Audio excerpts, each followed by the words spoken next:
我喺呢度咧好衷心，好多謝每位嚟臨嘅朋友咧參加我呢個發佈會。咁但係未開始之前咧，我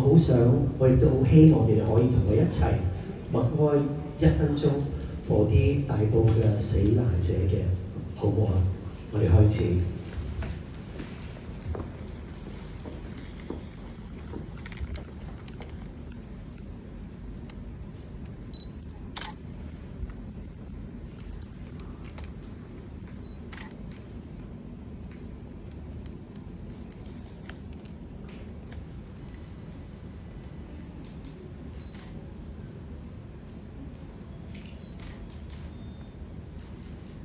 本身我答應咗捐咗一啲贊助嘅基金俾我哋新前行動之外咧，今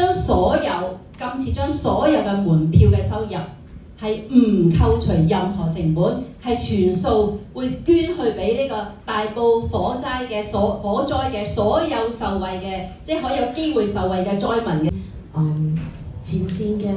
例如消防局啊，或者係醫務人員啊、政府人員啊，去送上12000分嘅敬意嘅。災民走咗嘅災民可以安息啦，留喺度嘅人仲有好長嘅路，咁希望佢哋慢慢度過，同埋希望香港人大家都活咗啦，希望佢哋早日可以回歸正。望死咗嘅居民早日安息，在生嘅人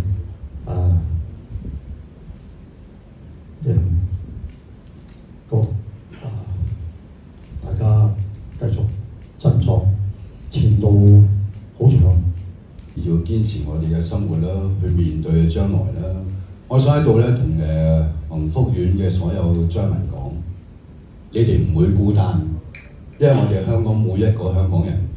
都會陪伴你哋走呢一條路，走向更好嘅未來。希望大家香港人繼續努力，繼續發揮大家嘅愛心。有時候我相信災民佢哋嗰個感受係我哋根本冇辦法可以想像。咁所以喺呢度真係好希望咧，過咗身嘅朋友可以安息啦。在生嘅朋友咧，都希望佢哋可以慢慢可以重拾翻佢哋嘅正常嘅生活軌道。裏邊咧，我相信每一個喺行裏邊或者香港嘅每一個人咧，都係非常非常之痛。喺呢個時候，我亦都感受到有好大嘅愛嘅能力咧，係出現咗。